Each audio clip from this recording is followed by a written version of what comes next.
Alright you lot, don't forget to give us a follow on Apple Podcasts or Spotify, and while you're at it, give us a 5-star rating. Trust me, it really does help us out. We've done lots of other, we used to do a lot of work with Epsom. We had some cool parties with them on the top of certain buildings and bars, and it's a mega place to do. Epsom, they're the printing company, aren't they? They make printers. Yeah, I did break all the time. These ones didn't break. You have to say that. They were amazing. At uni. Best printer I've ever seen. But that was cool. That was a fun one actually. And we worked. That was with Mercedes. Obviously, I think they still sponsor Mercedes. I'm trying to think. Look at the car now. Anyway, I don't know if they do actually. I have to sense check that one. Did.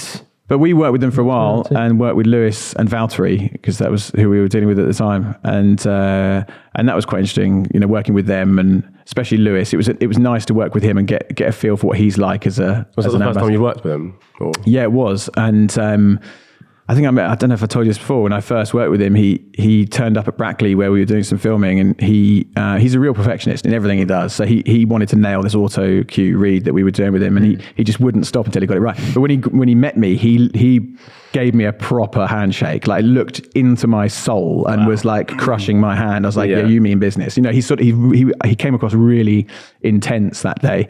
But it was interesting working with the two of them where Valtteri was very just like, whatever, man, you know, let's go for a beer. He seems so like that. Yeah. He's dead chilled. So it's an interesting experience working with Lewis. But Epsom, we did some cool stuff with them in Singapore. It's a great place to activate, great hotels, great restaurants, wicked looking track at night time. Not very sustainable, you know, putting all those LED lights, making it daylight for, that chews through the... but the electricity bill.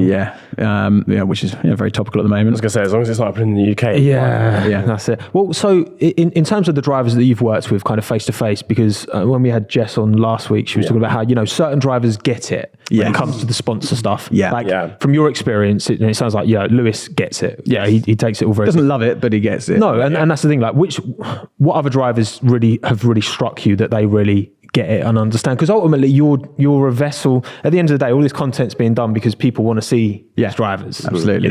We as fans, we want to see these drivers. So I think, drivers should, I know Alex Albon, for example, hates it. And I'm like, Alex, come on, mate, drive it harder. Because he's brilliant at it. The people just want to see you. Yeah. He's so good at it. I did an event with him and B&O. But he doesn't like doing it, but he's good but he gives the feeling that he is enjoying it. Okay. So he came to Bicester Village not long ago at the B&O store. B&O sponsor Williams. Great little outlet. Have you been Bicester? It's so good. It's so good. Is it in Silverstone? It's up that way. Yeah, sort of. I think I stayed near cheap Gucci. Cheap, Belstaff. They've got a Belstaff. I'm obsessed with Belstaff, and I can't afford any of it. They've got a really good New Balance store in there, actually. Which one? New Balance. New Balance. Yeah. No, I'm a trainer guy. Yeah. Sorry, carry on. Anyway, so he came along. He did an hour and a half with us in the B&O store. Did a brilliant interview. Went in the simulator without any qualms.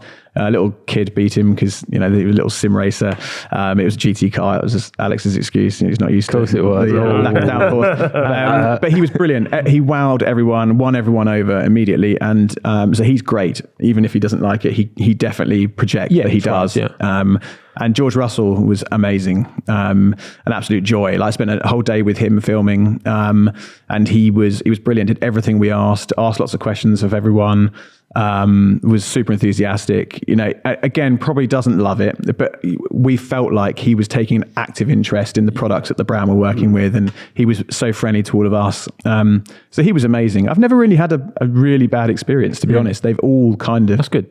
Done what they've been asked to do. Yeah, because I think you've heard the old PR63, right? That's his like little pseudonym. But actually, is that just how he? Because I imagine like off camera, is he the same guy? Yeah, exactly. That's what I just feel like. That's just how he is. He's just a nice bloke. Yeah, really nice guy.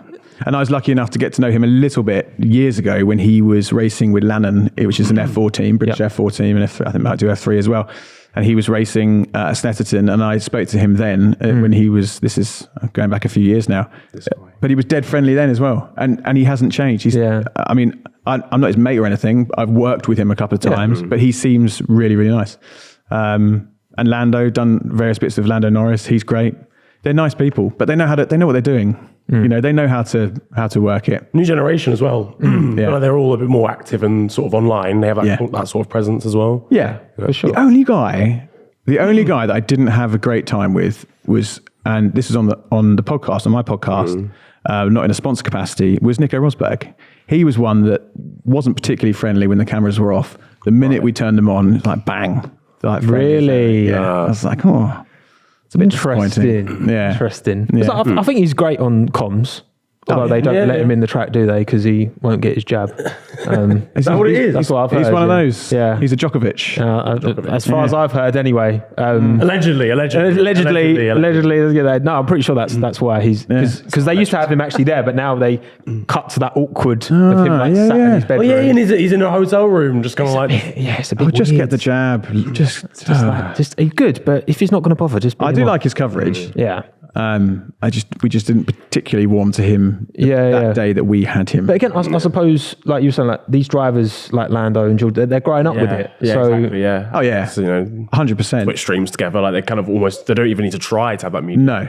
In essence, because they just have it anyway. And again, I think that we want to see the real version of these people. Yeah. So it's like, I feel like back in the day, drivers weren't allowed to be themselves. Like Bernie wouldn't have it. But that was part of his selling tactic, you know, that it was so exclusive and so out of touch. You know, you just couldn't even get near them. And it was like that when I first started. But I think the change for me was when Leclerc turned up in that banana outfit. and that was like a sea change. Everyone was like, oh my God, we've seen the real personality of one of them. And a lot of the old school were like, how ridiculous. Why is F1 turning into this circus? And I think people under a certain age were like, this is amazing. We're seeing the real character behind the visor. So I think it's good. It's nice to see the personalities start to shine through. I don't mind it at all.